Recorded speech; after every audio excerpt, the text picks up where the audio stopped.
Salve, salve, pessoal. Bom dia, boa tarde, boa noite, boa madrugada para vocês, a depender aí da hora que você estiver assistindo essa aula, né? Voltando aqui à continuidade da nossa aula, estamos tratando sobre o contrato de compra e venda mercantil. Fizemos no vídeo anterior uma espécie de introdução ao tema. Estávamos examinando ali os elementos, não é, do contrato de compra e venda, tendo examinado o primeiro dos elementos, a chamada mercadoria, a coisa, objeto do contrato de compra e venda. Eu quero começar essa nossa videoaula examinando com você justamente o que? O segundo dos elementos aqui importante, o preço, né? A questão relacionada ao preço. Como a gente sabe, já definimos, o contrato de compra e venda, eu tenho duas pessoas em que o vendedor se compromete a entregar a coisa a outra em que, em retribuição, assume o ônus de lhe pagar o preço. E aí, uma discussão importante, relevante, digna de nota sobre a temática é exatamente o quê? Quem define o preço? Meus amigos, lê do engano quem acha que cabe a definição do preço aí ao vendedor da coisa. Lê do engano quem acha isso. Ao contrário, no direito empresarial brasileiro prevalece o chamado princípio da liberdade na composição do preço. Princípio esse, inclusive, como a gente vê daqui a pouco, levado à relevância aí no âmbito da Lei de Liberdade Econômica, é um dos direitos de liberdade econômica, inclusive, como a gente vai ver, o direito das pessoas fixarem livremente o preço. Então, repare, tá? Juridicamente não cabe exclusivamente ao vendedor e tampouco ao comprador a definição do preço aí para a formação do contrato de compra e venda mercantil. Isso é oportuno salientar, tá? Veja, inclusive, o que diz aí a nossa lei, o Código Civil, no artigo 489, vai nos dizer que é nulo, tanto não surte efeito algum, é nulo o contrato de compra e venda quando se deixa ao arbítrio exclusivo de apenas uma das partes a fixação do preço. Isso porque está lá o vendedor fixando o preço, tá? Está lá o vendedor fixando o preço, nada impede do comprador vir barganhar com ele, via negociar com ele determinado desconto, determinado abatimento, de modo que vai ser justamente nessa interação vendedor-comprador que se define, por assim dizer, o preço aí relacionado à compra e venda mercantil. Importante, olhe, o próprio Código Civil vai nos dizer que é possível que seja deixada ao arbítrio de terceiro, né? É possível, por exemplo, fixar o preço por arbitragem sem nenhum problema, nomeia-se um terceiro árbitro para fazer essa definição. 485 vai nos dizer isso, que a fixação do preço pode ser deixada ao arbítrio de terceiro, que os contratantes logo designarem ou prometerem designar, e se o terceiro não aceitar a incumbência, o contrato fica sem efeito, salvo quando as partes acordarem designar outra pessoa. Então, sem problema, entregar isso à arbitragem, sem problema, deixar esse valor ser definido por taxa de mercado ou cotação em bolsa, nenhum problema quanto a isso. Além disso, é lícito, diz aí o 487, as partes determinarem, né, a fixação do preço em função de índices ou parâmetros, e é possível até mesmo, à luz do artigo 488 do Código Civil, a realização de contrato de compra e venda sem fixação específica de preço e sem que se definam critérios aí para a sua determinação. Nesse caso, diz o 488, se não houver um tabelamento oficial, entende que as partes sujeitaram-se ao preço das vendas habituais correntes aí do vendedor. Portanto, é importante que você perceba isso. É importante que você perceba que cabe à relação vendedor-comprador essa definição. E isso é levado a efeito com a Lei de Liberdade Econômica, que no artigo 3º, inciso 3, insere como direito, né, de liberdade econômica o direito de as pessoas definirem livremente esse preço. Olha o que a gente tem aí marcado para você. É direito de toda pessoa, natural ou jurídica, essenciais para o desenvolvimento e crescimento econômico do país. Direito, portanto, é essencial para o desenvolvimento e crescimento econômico, dentre outros, o de definir livremente em mercados não regulados o preço de produtos ou serviços, como consequências de alterações da oferta e da demanda. Então, muito importante fixar isso aqui, tá? Muito importante. Não cabe ao vendedor, como muita gente acha que assim acontece na prática, não é do vendedor a definição do preço. Isso vai ser feito a partir da livre estipulação das partes. Cabem às partes, na interação negocial entre elas, efetuar, por assim dizer, a definição desse preço, do preço da mercadoria. É um direito de liberdade econômica que precisa, portanto, vir a ser assegurado. Beleza? Dito isso, uma outra questão aí importante quanto ao preço vai dizer respeito aqui a possibilidade de o controle de preços vir a ser exercido pelo Estado.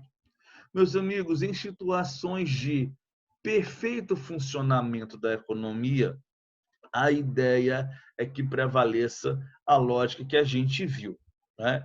De as próprias partes, por interação, demanda e oferta, definirem livremente o preço das mercadorias. Porém, em situações excepcionais, em situações anormais, cabe juridicamente a possibilidade de o Estado vir a efetivar o controle de preço. O melhor exemplo, a gente não tem exemplo que a gente está vivendo atualmente, né? Que está fazendo com que as nossas aulas venham a ser virtualizadas, né? Essa pandemia do coronavírus. Tenho certeza que você já deve ter visto aí nos noticiários, né? Procon, Decon, Ministério Público atuando aí, seja junto de farmácias, pela elevação injustificada do preço de itens como álcool gel, seja mesmo em supermercados, né? Em razão de álcool gel mesmo de mercadoria, de, enfim, alimentos, etc. Então, em situações anormais, é possível que o Estado venha a efetuar o controle de preço. E é isso que eu quero ver com você aqui agora. Repare, controle de preços ele pode ser feito na via direta ou na via indireta. Qual a diferença? Na via direta, a gente está diante do próprio Estado, de algum modo, definindo ou controlando a oscilação ou a variação de preços aqui. O próprio Estado, de algum modo, vai nos dizer: o preço é esse, acabou. Para mudar, tem que falar comigo antes. Já na via indireta, não. Na via indireta, o Estado vai, por assim dizer, incentivar a que, não é? O preço das mercadorias oscilem, às vezes para mais, às vezes para menos. No nosso esquema aí você vê, na via direta existe registrado na doutrina jurídica e econômica basicamente 4 grandes elementos, 4 grandes formas de controle de preço do Estado. Primeiro deles é o congelamento. instrumento a partir do qual o Estado bloqueia a elevação de preço. O preço está congelado, o preço é aquele, não dá para subir. Diferentemente do congelamento, é o tabelamento. O tabelamento é o instrumento pelo qual o Estado vem a fixar um preço máximo que pode ser vendido para o consumidor. Você, empresário, tem até a possibilidade jurídica de vender abaixo daquele valor, mas tem que respeitar aí o valor de tabela como valor teto, o valor máximo a ser cobrado. Há ainda a situação de autorização ou de homologação. Através desse sistema, o que acontece? O Estado ele dá uma licença. Eu tenho aqui uma espécie de licença administrativa, né? Definida aí pelo Estado, deferida pelo Estado, para que o empresário possa vir a fazer aumento de preço. Definir o preço, entrega esse preço para o Estado, de algum modo, vai ter o registro daquele preço, e para eu poder efetuar o aumento daquele preço, eu preciso, então, de uma autorização do Estado para que esse preço possa vir a ser aumentado. E, diferente, é o monitoramento. Né? No monitoramento, eu simplesmente tenho o Estado ali, de algum modo, registrando, escriturando os preços que os empresários praticam, e, através do monitoramento, eu tenho aí uma possibilidade de uma mera comunicação de aumento para a autoridade administrativa. Toda vez que eu for aumentar, eu preciso, portanto, comunicar à autoridade administrativa que está monitorando o preço, diferentemente da autorização, da homologação, em que a autoridade ela vai, por assim dizer, autorizar a que esse aumento possa ocorrer. Já na via indireta, não. Na via indireta, o Estado vai, de algum modo, incentivar ou influenciar no cálculo econômico do empresário para a definição do preço. Isso pode ser feito através de benefícios fiscais. Né? O grande exemplo é a isenção com a não cobrança de determinados impostos para determinadas mercadorias. Além disso, uma outra forma de você indiretamente controlar os preços está diante da ampliação ou da restrição do crédito. Né? À medida em que eu amplio o crédito, concedo mais crédito, as pessoas adquirem poder de consumo, a tendência é que esse preço ele possa vir a aumentar, não é? E não é? Ou na restrição de crédito ele vir a diminuir, tá? E além de manutenção, administração de estoques regionais, uma outra forma também da gente fazer, por assim dizer, esse controle na via indireta. Bom, pagamento. O pagamento ele pode se dar à vista. Pagamento à vista é aquele pagamento em que, no ato em que a gente acerta o valor do preço pela mercadoria, eu já lhe pago. Esse é o pagamento à vista. Mas nós temos outra possibilidade também, que é o chamado pagamento a prazo. Aqui eu vou diferir um pouco no tempo essa questão do pagamento. Pagamento a prazo, ele pode se dar na contra-entrega. Imagina a situação em que você está me comprando a mercadoria, mas eu me comprometo a lhe entregar a mercadoria em data X. Se a gente contrata o pagamento a contra-entrega, em vez de a gente pagar aqui agora, no ao visto, no ato da formalização do contrato, eu vou te pagar na contra-entrega quando você vier, na data em que essa mercadoria vier a ser entregue. É possível que seja um prazo fixo, você vai pagar dali a 15, 20, 30 dias, ou de maneira periódica, em parcelas periódicas, a depender daquilo que efetivamente tenha sido contratado. Tá? Bom, além disso, condições podem vir a, vamos dizer assim, a atuar na relação de compra e venda mercantil.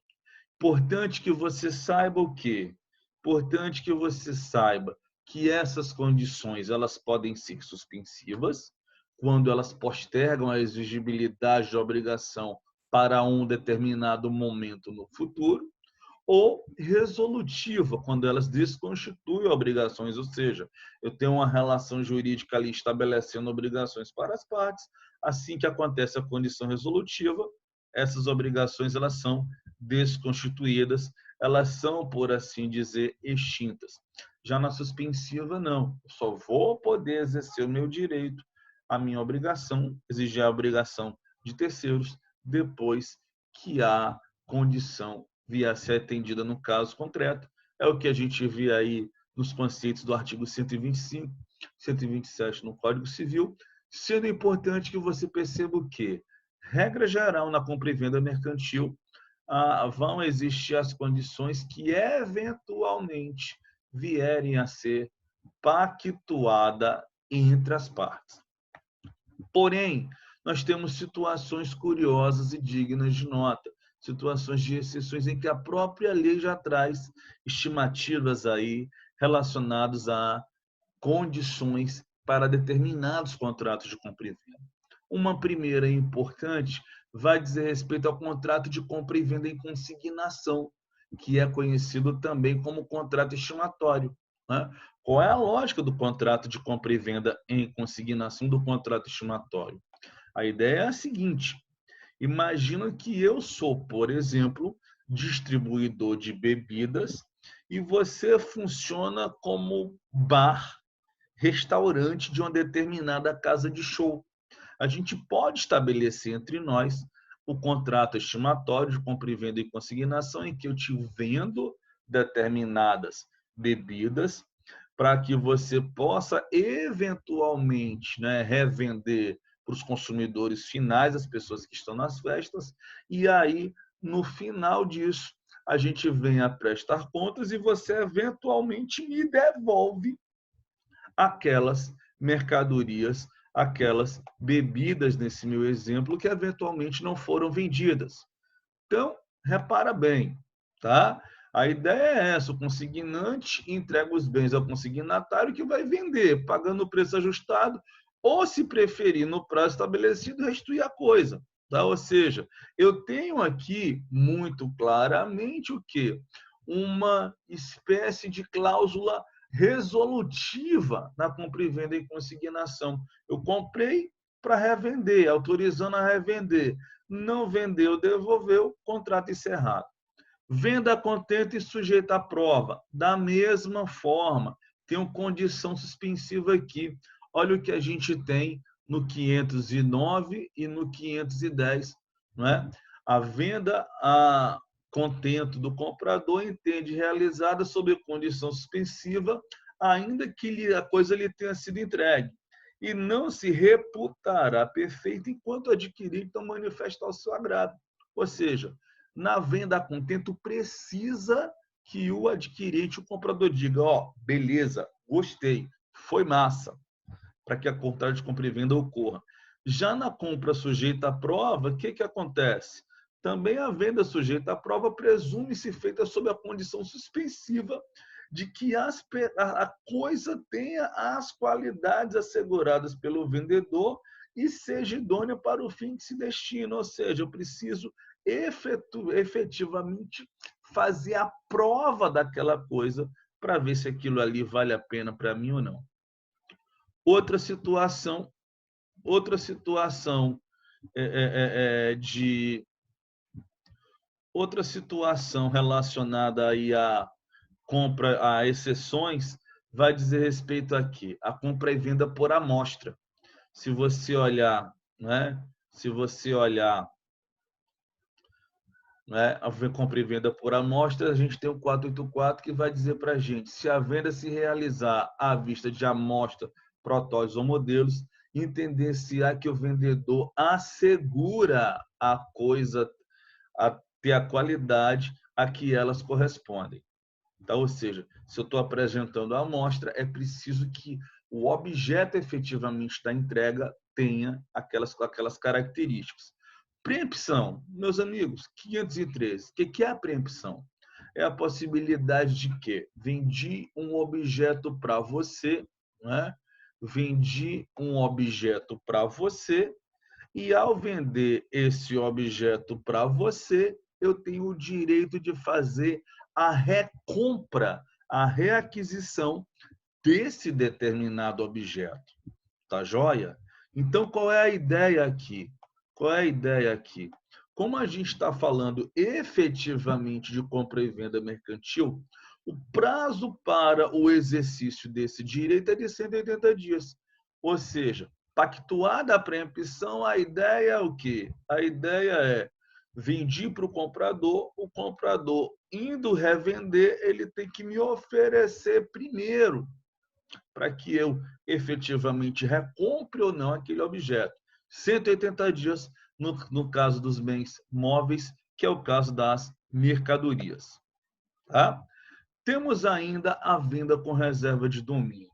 Olha só, esse contrato de compra e venda com reserva de domínio, ele é um contrato importante, interessante, porque a partir dele, uma cláusula especial meramente civil, a partir dele, se criaram contratos empresariais de natureza bancária mais evoluídos, como o arrendamento mercantil, como o leasing. Então, entender a lógica do contrato de compra e venda, da cláusula de compra e venda com reserva de domínio, vale a pena para esses contratos empresariais mais evoluídos. Então, repara só.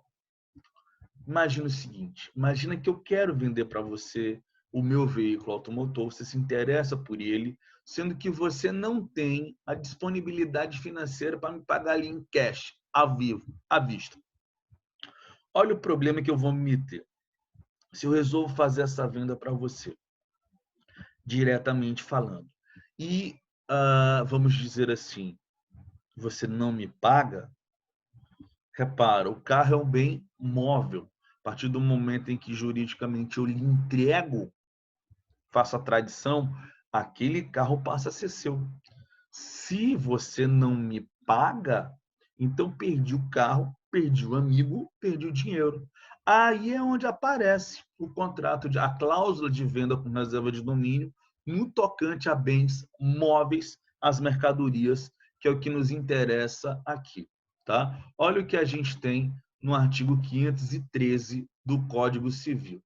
Na venda de coisa de bem móvel, pode o vendedor reservar para si a propriedade até que o preço seja integralmente pago. Então, a gente pode pactuar no contrato com parcelas, em que você vai me pagar X parcelas mensais iguais e sucessivas de tantos reais, e que o domínio só vai passar a ser seu, a propriedade só vai passar a ser sua a partir do momento em que você me pagar a última parcela daquilo que a gente contratou. Tá? Então, também uma cláusula aí, vamos dizer assim, suspensiva. Né? Só vai passar, você só vai poder efetivamente dizer que o objeto é seu comprador depois sem pagar a última parcela. Por final, a gente ainda tem a venda sobre reserva, sobre a venda sobre documentos, muito comum em alguns aspectos do direito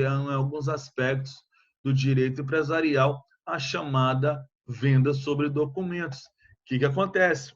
Aqui nós estaremos diante de situações em que, né, a tradição, a transferência da propriedade vai se dar através de determinados documentos.